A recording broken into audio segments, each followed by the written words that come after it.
Well, and also addressing the general tendency to resort to escapism as a coping mechanism. Well, and addressing addiction generally, whether you're addicted to reading romance novels or meth, you still have an escape avoidance process that which is not empowering your life. No, which is taken over. The romance novels run your life. You know, whether it's video games, drugs, or alcohol, smoking, whatever, the whole point of addictions is that you're running away from something that you would be well advised to face. And it is running your life. You are not. Yeah. By the time it has become addiction, you are not in charge. And whatever your choice was... Don't wait until it's running your life. Exactly.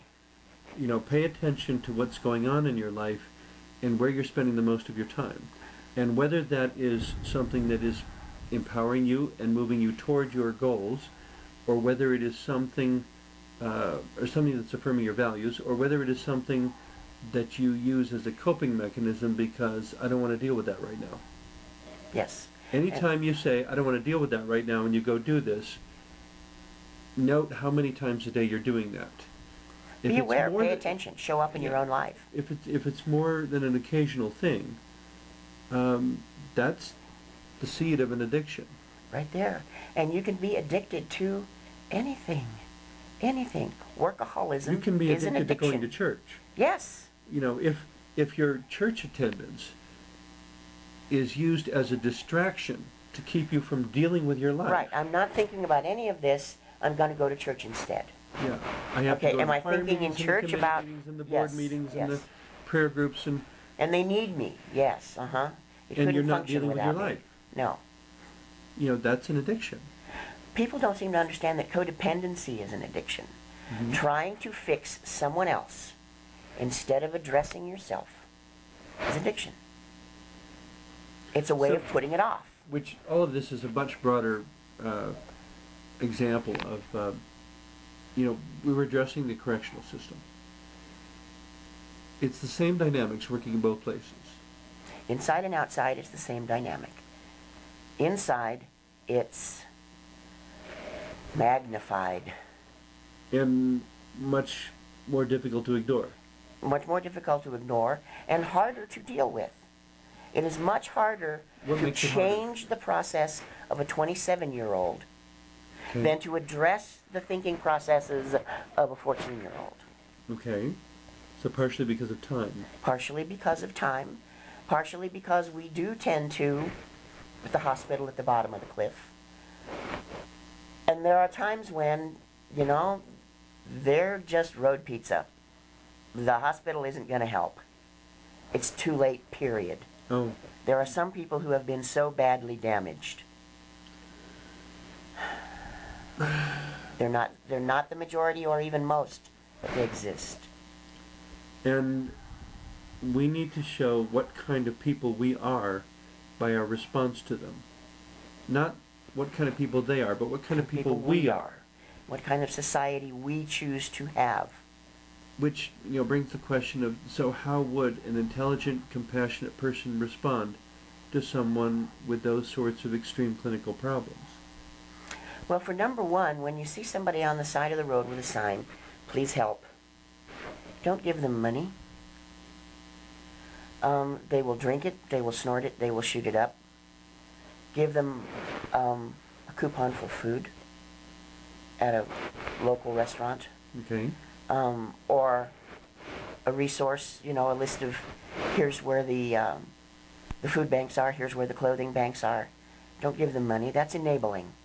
It puts a Band-Aid on your bad feelings. Oh, good, I gave this person money and now I can feel righteous. No. Well, you've enabled the problem. You've enabled the problem. Which the whole, for those, it seems pretty common terminology these days, but the difference between empowering and enabling is that empowering allows you to move beyond the reach of the problem. Enabling allows the problem to continue and sustains it so that you're basically locking them in this place of being broken.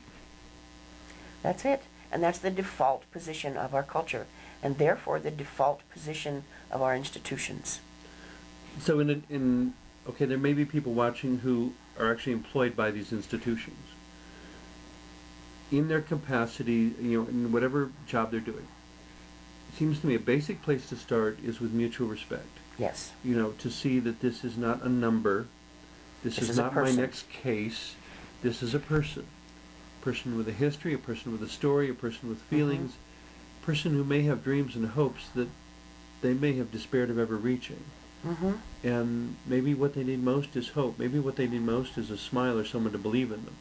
Just a tiny bit of respect, a tiny bit of you are a person. But also accountability. Oh, absolutely. I can But you don't you, have to give one up for the other. No, and they're not at odds with each other. No.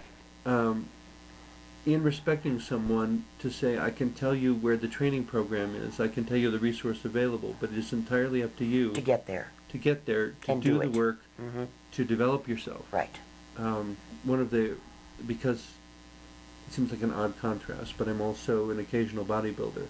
And so one of the phrases I coined early in being Sister Who, almost 18 years ago now, was that whoever wants the muscles has to lift the weights. There it is. There's some things you cannot do for another person. Nope. They can spot you, but they can't do it for you. They can spot you, they can encourage you, they can lead you to the weight room, they can give you advice on how much weight. Or what worked for them. Or what works for them. Ultimately, the only way your muscles are going to grow is if you lift the weight. Do the work. That's right. And that doesn't mean saying something to this person that says you can't do it. Never put that as a built-in. It's not possible for you to do this. It's always possible. Let's see what your possibilities are. But you still have to show up and you still have to do it. The system is working more toward that. But we still come back to people are people, and everybody has a bad hair day. And they just need not to be bringing their bad hair day into that mix. Yeah. They tell volunteers, and it's very easy, if you're not on it, don't do your program that night. If you're going to be vulnerable, if you've had a death in the family, if things have gone sideways, cancel your program, take care of yourself.